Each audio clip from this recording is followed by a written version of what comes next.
Hey everyone, welcome to another Assault Android Cactus Daily Drive. I have D&D today, so I am eager to get through this as quickly as possible.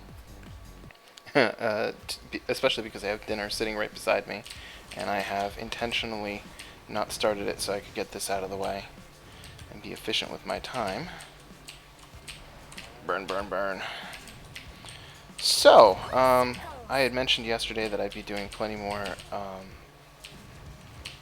mention of Gen Con. I also realized that I did not actually say what the hell Gen Con is, and I really shouldn't assume that everybody knows. I didn't. Anyways, Gen Con is a convention around board games hosted here in the U.S. in Indianapolis, and it has video games as well, and card games, and just a number of different game types. And yeah, so it is a really large convention. There were like 60,000 people, and I was reading an article yesterday that indicated that the convention brought in, I want to say, $67 million this year for the city of Indianapolis through, you know, people coming and eating dinner, staying in hotels, things like that. So, there we go. That away. Let's see what I can take out here.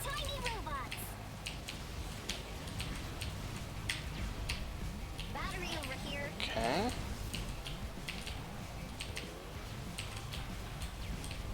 I want to see if I can work my way into the center here. Like so.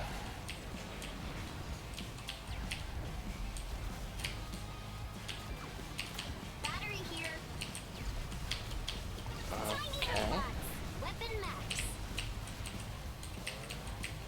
This is working out pretty well. Normally this is much more of a problem for me, but intentionally going in the direction of the spin is helping a fuck ton. There we go.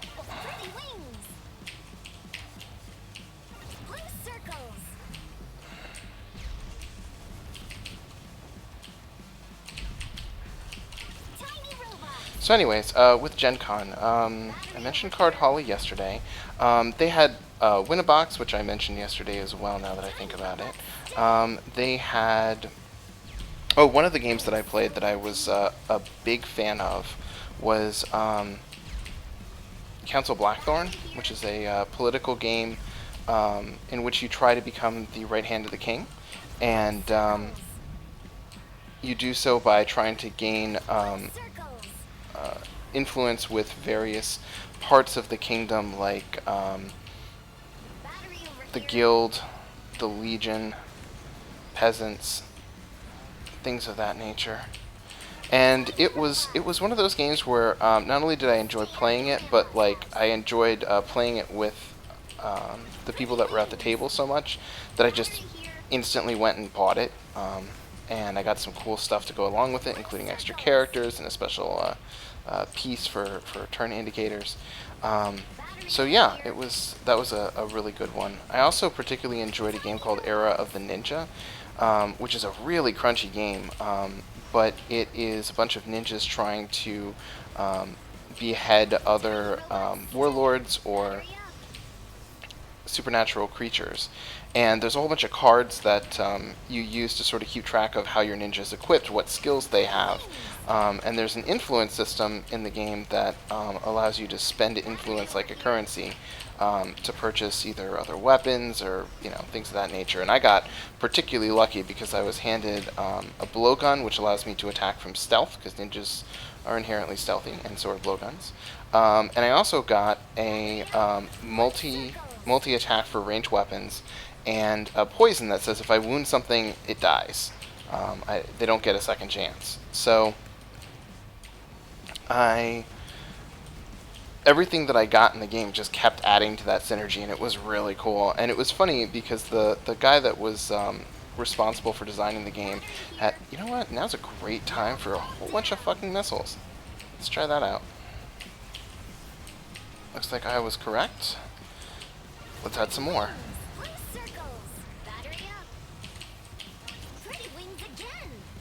So, Yeah, Era the Ninja was a really cool one. It was also kind of amazing because board game was a little expensive at like $60, but it also contains 8 pounds of stuff, and that's a lot for a board game. It's a lot to sort of set up and break down as well. They had already mostly set it up by the time we got there, but establishing a new game and stuff was in there. There were like 12 different play modes or something ridiculous like that, and it just was something that he had clearly thought about very carefully and play tested, and it was just a really impressive presentation. The friends I played with were a little less impressed with it than I was. They just were kind of turned off by how super crunchy it ended up being. And I can certainly see that. I've been turned off by really crunchy games too, rule-intensive games. But this was acceptable for me because it was so well done. Okay, there we go. Nope. I really want to take those guys out, but there we go.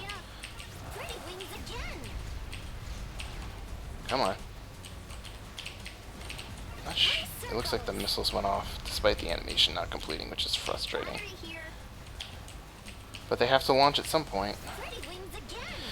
So, those were some of the games we played. I met the guy in D&D who was responsible for encouraging